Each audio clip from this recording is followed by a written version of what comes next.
Good morning from Panhandle Outdoors, America's only daily outdoor TV show. Your source for fishing, hunting, and information for folks who enjoy the great outdoors. Now sit back, relax. It's Panhandle Outdoors. Good morning, folks. Welcome to Panhandle Outdoors. I'm Winston Chester. I'm glad you're here this morning. We've got a big show lined up, a special guest here in the studio. But first, let's take a look at our weather brought to us by Gulf Coast Air Conditioning. Up here at Southport, Drew Pollard and the hard-working crew up there taking care of our air conditioning needs. We're looking at a high today of 87. It's been like that in like 2 or 3 weeks. Our high has been here on the coast. It's been 86 to 88. Low's going to be 76, same thing. But the water temperature at the end of the pier went up a little bit. Folks, it's reading right now right at 87 degrees. That's warm, and that's a NOAA thermometer there at the end of the pier. Our river reading brought to us by Mountain Dew, on the outdoors of Mountain Dew. Take a look at the Apalachicola at Bluntstown. It's really nice. If you watch yesterday's video of the bass tournament, it just looks good. It's a healthy looking river right now. It's reading right now at 10.5 and falling out for the weekend. So that looks good. The Choctaw at Caryville, and it's high now. It's right at 9 foot, and you're getting a lot of this rain spotted around. So the Choctaw is probably going to be a little bit high, but Apalachicola should be falling a little bit if you're going to fish the river. Our tide chart brought to us by Kent Forest Lawn here on 23rd Street. Strong tides today. Highs at 7 o'clock this morning, and lows at 6:40 this afternoon. So really good situation with that falling tide to get behind those bridge pilings and all and catch those little bait fish coming out. Makes me want to go fishing today. Our wind direction be out of southwest. That's been getting that predominant wind right there for the last couple of days. Today's coming around 11, so that's a pretty good little breeze off the water. Let's take a break and we'll be back with our special guest.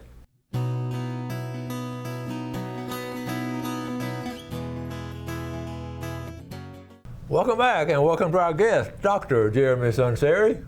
Always a pleasure. I'm honored and thrilled to be here as usual. We're so glad to have him. He's our dermatologist, resident dermatologist, and we've been on before a couple of times. We sort of missed last year because of the pandemic, and we're glad to have you back. It's good to be back. I can't tell you enough how grateful I am to come on the show. Makes my day, makes my week. Well, to be honest with you, I went in there last week. I talked to him about coming on. I did my yearly, and he zapped me several places, but he didn't get my face. He saved my pretty face right here, pretty much, but he got right here, and up in here a couple of spots. But I did okay, didn't I? Yeah, you're tough. We appreciate it. But I love the office staff there. They're just such friendly people. I know a lot of y'all use them and all, so when you get a chance to run by and get checked, how often? Well, it depends on your background and your history, but probably at least annually is a good idea. Mm-hmm. If you've never had a skin check before, might not be a bad idea to get in.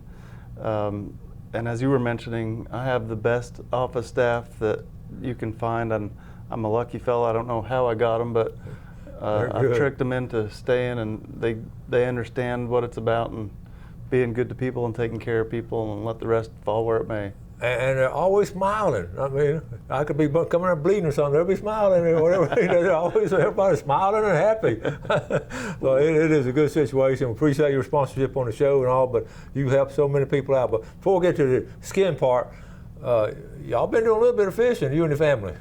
Not enough, but yeah, we've been getting a little bit in, yeah. Well, I get a kick out of it. Now, your kids, I guess, like all the other kids, they're growing, huh? Like weeds, oh. Yeah. My older daughters, they're not so much into the fishing at this point, but my sons are just starting to get into it, and there's a photo there of Colton and Caden. You can't barely see the fish they got, but they're proud to both hold it up. We're going to look at there. That's a wall mounter. Yes. They'll be proud. That's a great. That picture right there is a framer. Yeah, I agree. But my favorite part about the picture is not the fish, but the look on their faces to be outside and enjoying the outdoors. They got the boots on, and I mean they're little outdoor boys. Yep, they spend a lot of time outside. That is great. All right, now what about now? This is a big one here. Yeah, that's our record that we caught there from that little pond, and he was happy to hold it up. But good little fish for him. He enjoyed. He got that whole thing from cast to capture. Yeah, he's good little fisherman, good little angler. Now, how old is he now? What grade is he going? He's 8, so Okay. he's going into second. That's a good age. Now let's get to the serious stuff right here. Tell me about this trip. That was a fun little trip. What I wanted to point out about this trip is, well, that's the biggest I've caught. That's a nice grouper. Yeah, it was a nice little grouper there. But the thing I wanted to point out is, I had another doctor come up to me at the water park the other day. He said, "I can't believe you're actually wearing a long sleeve shirt." And I just put this picture up to show, hey, I practice what I preach. Yeah, we're gonna get into that in a minute. I'm gonna show you how he's dressed and all. But I do like to cover up because it's hard to explain a sunburn as the dermatologist, for sure. All right. This the same trip, or is this another? This is a different trip. This is recently we had a fishing tournament with Holy Nativity to benefit Holy Nativity Episcopal School, and so we went out. It was pretty rough waters actually, and it made me realize how old I'm getting because come day 2 to go out again the next day, I think it was they called for 3 to 4s, and I said I'm too old to go out on a day like this. But we went out and had some fun, and that was a good little snapper that he caught. And this here. So it was the St. Andrew Bay Yacht Club, the fishing tournament, and then so. This is Anderson and my son Colton, Anderson Pender, and my son Colton there. You can tell he's a dermatologist kid because I make him cover up too. Good for you. But they did real well at the tournament, and they caught lots of grouper and snapper, and yeah. Boy, it's fun to watch them try to reel up some of these fish, and they wrestle them now. I know they do. What a great way to have fun and to raise money for a school. And we so next year, let me know ahead of time. I want to go film this weigh-in because those kids are excited right there. So that's good.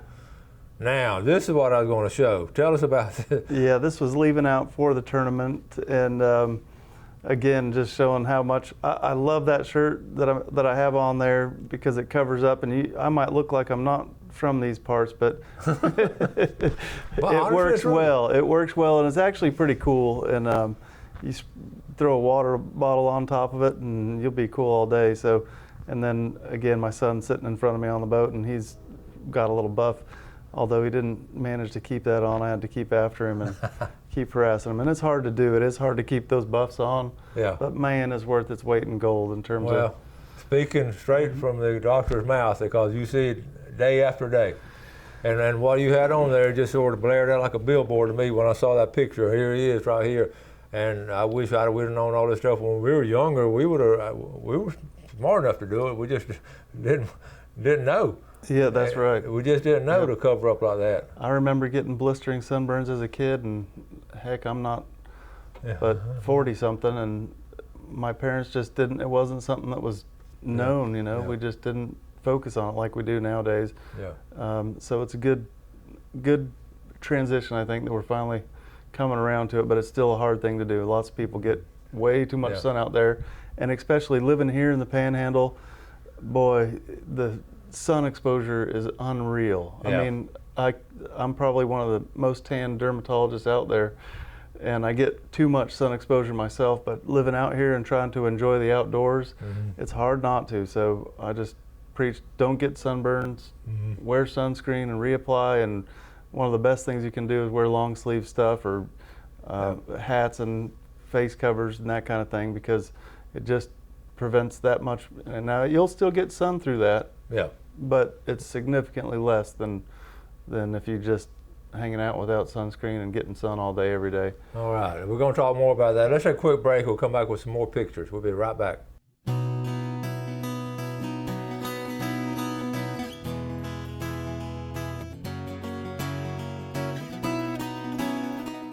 Okay, welcome back. Sitting with Dr. Jeremy Sunseri. We're proud of having him as part of the Panhandle Outdoors team, and he's helping us be better outdoorsmen as far as protecting ourselves. But before we get back to Jeremy, I got a couple of pictures I want to show you, and we were talking about it. Well, just a long time ago when I started the show, I wanted to, we did these shirts, and if you went to a unique place and all, I wanted you to take a picture of where the shirt, wearing a Panhandle Outdoor shirt. And so I had a friend, Denny Fender, He was over in Paris, France. So in front of the Eiffel Tower, you know, we showed a picture several years back of Denny in Panhandle Outdoors fishing at the Eiffel Tower. Well, I got to show another one now. This is my niece-in-law. If you watch yesterday's show, Matthew Chester is his wife, Lynette. She was a cheerleader in Liberty County. She's one of these computer whizzes. Graduated from FSU. She got this brain for computers. You know how they are. I do. But beautiful inside and out. And her company had her two guys that she works for wanted her to go to Bosnia. I said, well, if you go to Bosnia, you got to take a Panhandle Outdoors shirt, folks. We got this picture in. This is it right here. Panhandle Outdoors is now in Bosnia. Check this out. What do you think, Jeremy? That's awesome. Love it. And here she is posing right here. I don't know the historical details when she gets back home, and she ought to come home tomorrow. And I'm sure that's something important in Bosnia. And Bosnia's sort of east of Italy, way east of Italy. So anyway, Lynette Chester, thank you, honey, for sending those pictures from Bosnia. So if y'all go somewhere really cool, wear a Panhandle Outdoors shirt, and that's how you're going to get on TV for sure. She don't like to be on TV much, but we had to do that one. Okay. That's awesome. Let's get back to I was asking off the air, what age does skin damage stop? I mean, you know, when you get old as me, you still have to protect yourself, and you said...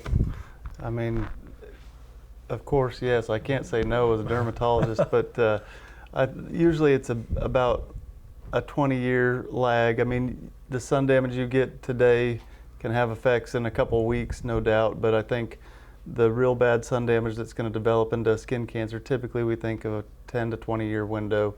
So the stuff you're getting today is going to be harassing you down the road.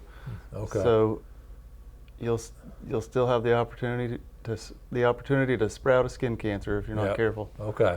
So I knew that. I always wrap up now, but like I say, what age should people start getting their annual skin checks? Yeah. I think it depends on, again, personal and family history. Obviously, we have some 20-year-olds that get skin cancers. But I think if you haven't had a skin cancer and there's no family history, probably about, I guess you could say 50 or something, 50 years old may be a good, there's no general guidelines or recommendations, but it might not be a bad idea at 50 to get a skin check. But certainly if you notice anything new or changing on your skin, you can get new moles up until the age of about 40 years old. And so if you're getting new stuff after that, it's probably not a bad idea to have it looked at. And even if you're younger than that and you got a new spot that's changed a lot, it may be something that's worth taking a look at. Yeah. Melanoma is the one that we worry about the most, and unfortunately that affects all genders, ages, races across the board. So anybody can get melanoma, and therefore if you got a spot you're worried about, it's never too young to get it checked out. Yeah. Well, you know, one thing too, I say you burn them off. I know the process of burning, like here, you know, you burn off all kinds of things on hand. You don't think about you're driving and just, you know, so much spots you get right here. Yeah. And I got all kind of scars so when the process of burning them off, what is that process in? Yeah, so typically we don't generally burn off a mole, a true mole. Usually when we freeze stuff, it's a little precancerous lesion called an actinic keratosis, and they feel like little scaly spots.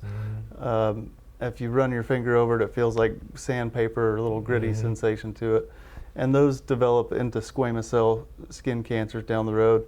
And as you noticed, you start to get a lot of sun on the back of the hands, and that's an area that either doesn't get protected from clothing or sunscreen or all of the above. And unless you have tinted windows, you're going to get UV through that windshield, and it's going to hit your hands. And I'm starting to see, a little while back, started to see outdoor gloves with fingers open, but you know, covering the back of the hand. So that's cool. Yeah, I've just started fishing with them, and I always feel like I don't know if we have a photo of it in there, but I always feel like a nerd because I'm so covered up. But at the same time, like I said, I can't.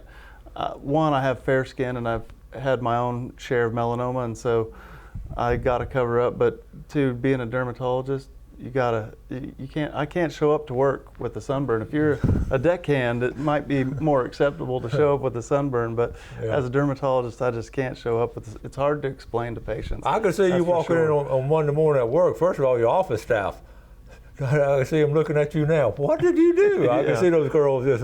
You got that right. And then your patients come in. Well, look at you.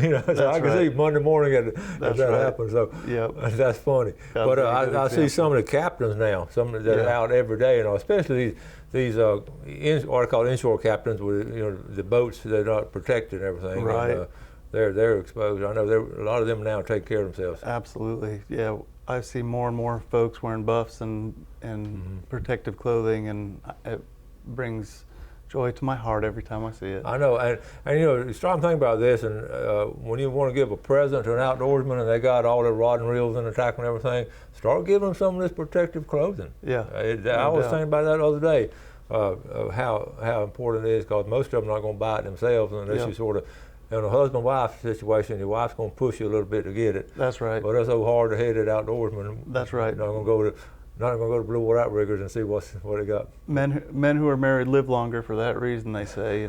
We got somebody forcing us to cover up, but we tend to. It only works if you put it on. That's true. Somebody can give it to you, but if it stays up in the glove box, it's not going to function very well. So I was on let's take a quick break. I'm going to tell about a little tractor story. So let's take a final break and we'll be right back with Dr. Jeremy Sunseri.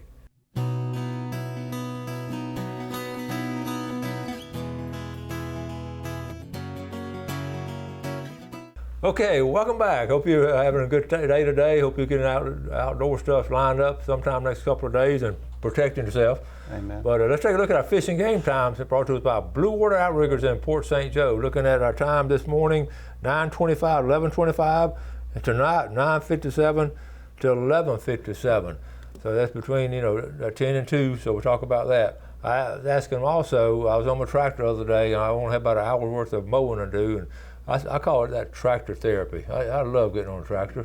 Buddy, you and me both. You do that, don't you? I love it. Yeah. So I put on some lotion, but I didn't know whether to put more on after an hour. How often should you put that lotion on? Yeah, so the recommendation is to reapply every 2 hours, which is hard to do sometimes. And a lot of times I always will, before I go out on a long day fishing, I'll lather up real good before I even leave the house. And then every 2 hours I'll grab a spray, which I typically don't recommend a spray sunscreen. It doesn't work as well as a lotion. But to reapply, sometimes it's just so difficult, especially if you're fishing. So I'll just grab that, and it's easy to just spray it. Takes a couple of seconds, and you can reapply. But every 2 hours. Yeah.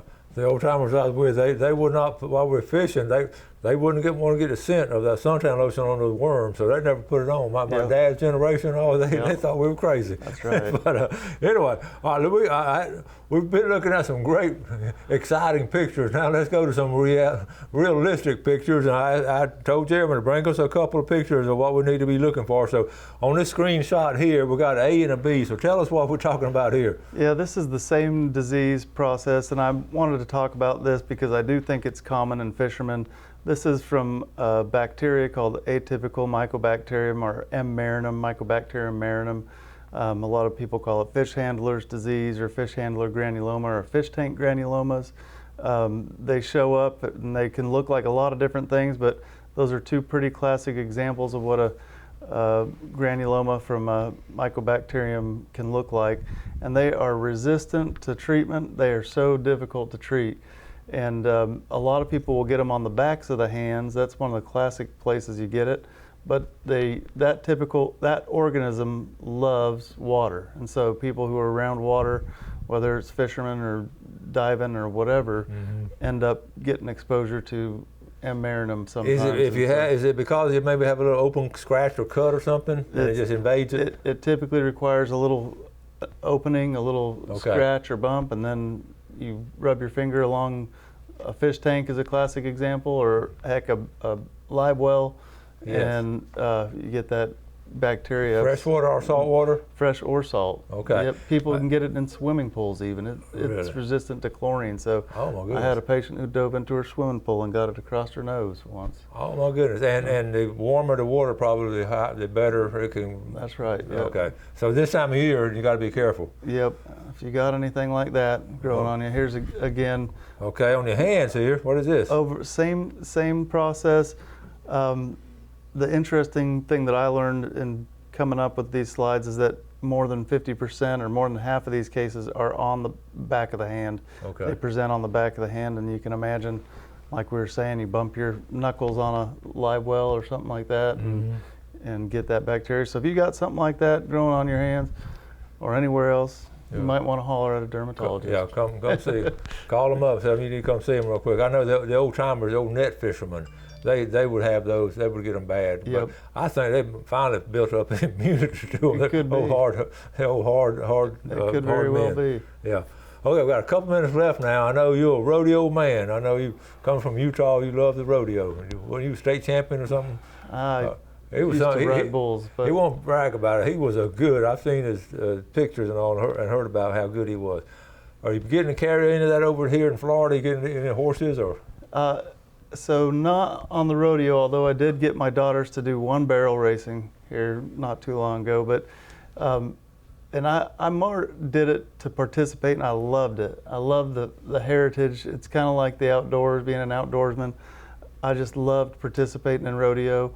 And one of the things I love is horses, and I wanted to pass that on. So my daughters have taken that up. They spend a lot of time riding horses, at least 3 or 4 days a week. They spend riding, and they're some good hands. They've become better hands than I am currently. So I just turn all the duties over to them and saddle them up and tack them, and they'll do it in a heartbeat. But it's one of those things that horses are special animals, and it's interesting. They read people so well, and they read your emotions, and if you're scared, they know it.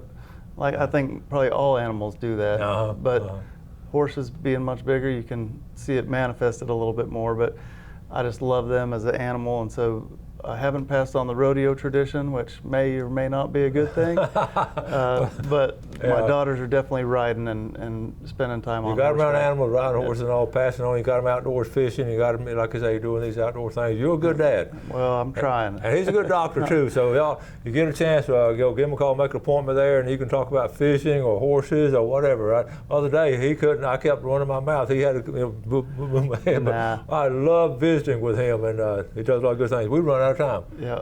Have a good day today. Thank you. Y'all do something good today for your fellow man. Enjoy the great outdoors, and God bless.